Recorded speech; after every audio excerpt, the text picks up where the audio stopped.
This week I wanted to get back to a little bit to things Asian, but not necessarily linked to anime and manga or conventions. As I was sitting here at the PC, launching on some store-bought sushi. It was an imitation crab stick used to make a California roll, drowning it in soy sauce to provide some taste to it. I realized how people could be turned off by the thought of eating sushi. I mean, what I was eating wasn't foul, but it was really tasteless. So, you know, I can see why some people would be squeamish about eating, quote, raw fish, unquote. So I was thinking about how to ease someone to eating sushi. Before you embark your friend on a culinary decadence that is eating sushi, you may want to explain a few things, like different forms of sushi, that not all sushi are raw fish, and things might complement the dishes, and certain things you probably shouldn't do. Let's start with the different forms of sushi. Okay, there's sushi. It's the most commonly known form. It's really called maki sushi, or just maki, M-A-K-I. They are the rolls that most of you see. Usually the fish and other ingredients are wrapped by rice with a seaweed outer layer, or the rice is sprinkled with sesame seeds.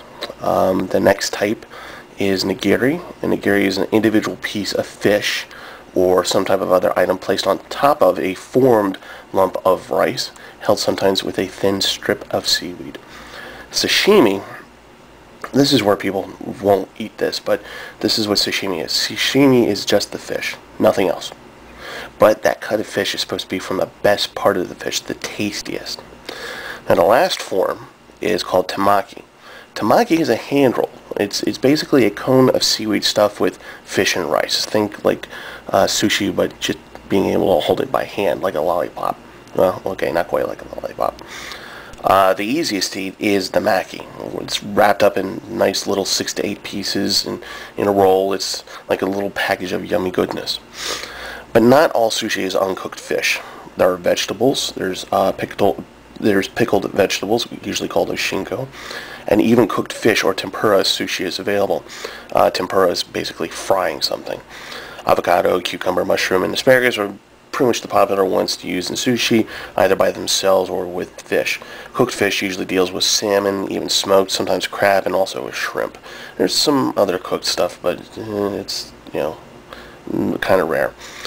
Tempura, like I said, is basically deep frying something. Therefore, whatever is served as tempura is basically cooked. The two most common complements to sushi are wasabi and ginger. Oh yeah, there's soy sauce. The way it's presented today is that it looks really artificial in nature. Wasabi normally is not a green color. It's actually white, nor is ginger pink. Ginger is also white. It's from a root. It's just how they are made and packaged. Wasabi is actually from a horseradish root. Say that 5 times fast. That is native to Japan only, and it is very, very spicy. Use it sparingly and do not mistake it for mint. Your face will turn red, you'll be unable to breathe, and have snot running out of your nose while people point and laugh at you. This is from personal experience. Soy sauce is soy sauce, and it's for dipping.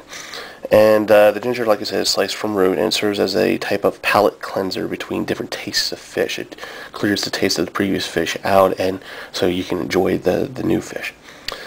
Some people like to mix just a little bit of wasabi in their soy sauce to make their dipping sauce a little bit more spicy. Okay, here's a couple things you probably shouldn't really do.